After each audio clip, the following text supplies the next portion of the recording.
Well, we're about to visit a town where the walls do tell stories, not with words, but with pictures.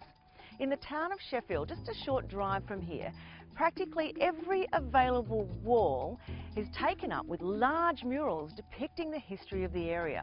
Reminds me of another old saying, a picture tells 1,000 words.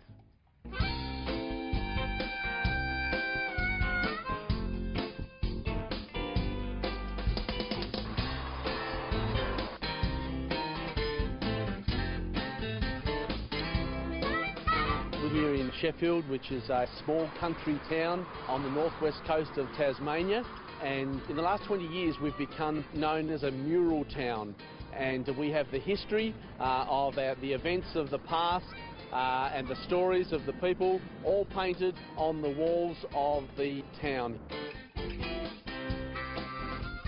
We've been on a 22-year journey now, and it all started back in 1985 when the town was dying.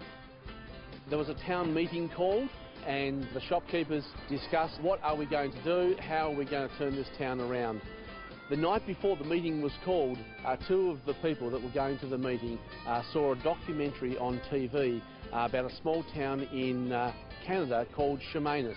The mill had closed down and there were 1,000 people put out of work, and they started to paint the history of the mill in that particular town.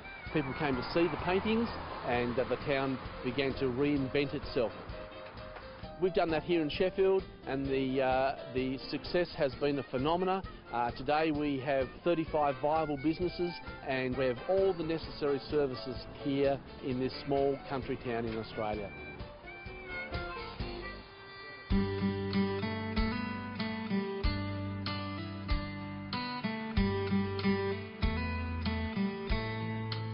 This mural is Stillness and Warmth, and it was painted by John Lendis. Basically, it was the first mural painted in town, opened in 1986. The mural project started in 85, and this was the first one, and it is still a very popular mural. People come and look at this one. It depicts Gustav Weindorfer, who was the person behind the actual inspiration for the Cradle Mountain World Heritage Area. In fact, he even used those words in his diary.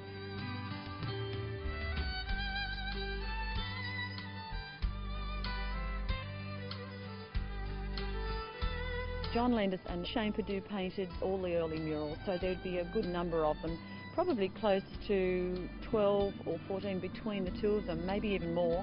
He has wonderful landscape painting. He brings the intensity of this area and the wildness of the wilderness areas into town for us to look at.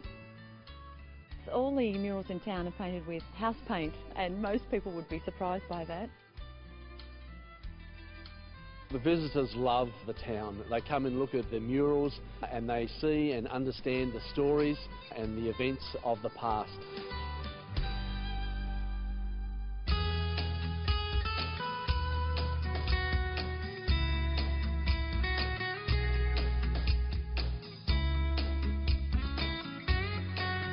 I am an 8th generation Tasmanian, and I have lived in this area for 30 years. And consequently I have a great feeling for Tasmania and an understanding of the history of this area. This is my second mural, painted in 1988, and it was commissioned by the Ministers Fraternal to depict the denominations as they came to this area. The central feature is my grandmother. My people back then were Salvationists. This town was called the Bible Belt of Tasmania. It has a very strong Christian heritage, and this is why this mural is important to the town. There's many hours talking to the old residents of the town and the area, for them to look up photographs, history, reading stories, reading books of the history, before you can actually start putting it together.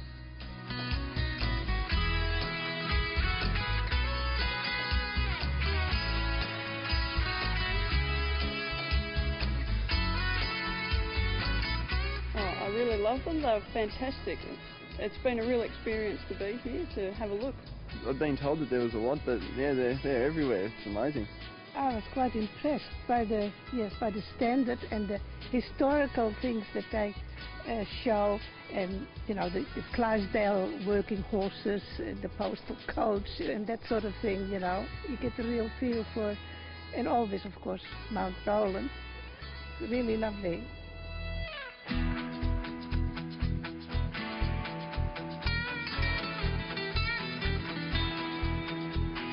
Visitors love the murals. They love hearing about the work, they love looking at the actual murals themselves, and importantly they love to hear about the artists. The town has gone from a town where there were empty shops in the 1980s. In the early 1990s, as the mural project got going, all the shopkeepers renovated their shops, and we now have a town that is alive and well and very prosperous.